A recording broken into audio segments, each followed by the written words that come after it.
Let's turn now to the situation in the Middle East this morning. Hamas says it will release the next group of Israeli hostages as planned this weekend. The militant group previously had threatened to delay the release, accusing Israel of violating the ceasefire deal and threatening to bring the agreement crashing down. CBS News foreign correspondent Chris Livesay is following the very latest for us from Tel Aviv. So Chris, fast-moving developments out of the region this morning. The question, of course, is will Hamas react to President Trump's statement that they need to release all of the hostages this weekend? Apparently, that's not happening. You know, it's a very good question, and one that I don't think anyone really knows the answer to. But for now, they've said that they're going to at least release the 3 hostages that had been agreed to previously in this ceasefire.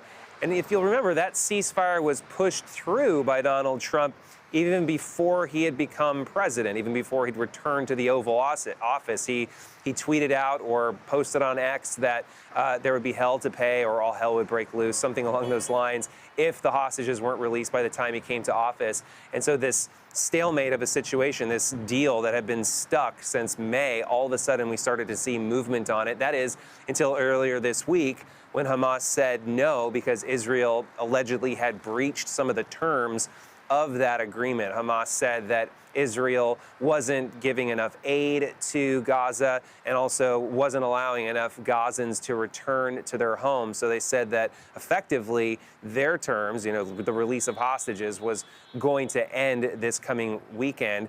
Trump again threatened that all hell would break loose if the hostages weren't released. So we're starting to see a pattern here. We're also starting to see Israel take a cue. We saw first Prime Minister Benjamin Netanyahu repeat that exact same language. Then his defense minister repeated the same language.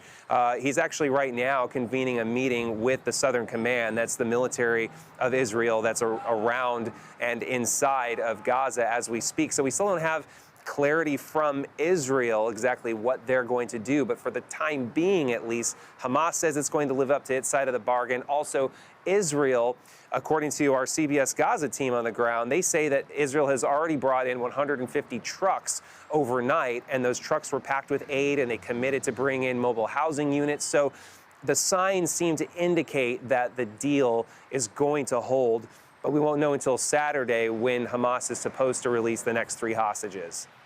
And Chris, before I let you go, it's been a couple of days since President Trump talked about turning the Gaza Strip into nice beachfront property, and even saying Palestinians would not have the right to be there. We're talking about 2 million people that would have to be displaced if the president were to actually move forward with his plans. Any reaction? He talks about all hell breaking loose. When you look at the scenes across Gaza, it seems as if hell has already broken loose, and yet we show images of Hamas fighters. Those images could have come from a year ago or 5 years ago. They're still there. They are indeed still there, and that is a sticking point for Israel, for instance. There's no way that Israel is going to end this war, they say, so long as Hamas is still in charge. The reaction on the ground is that by and large, most Palestinians who we've spoken to vis-a-vis our Gaza team that's on the ground there, most people do not want to go nowhere. They want to stay in Gaza. They've told us that they're going to pitch tents, do whatever they can to stick around. But we don't get the impression from neither Israel or from the Trump administration that their opinion is being listened to. All right, Chris Livesay for us live in Tel Aviv this evening for us. Thank you, Chris.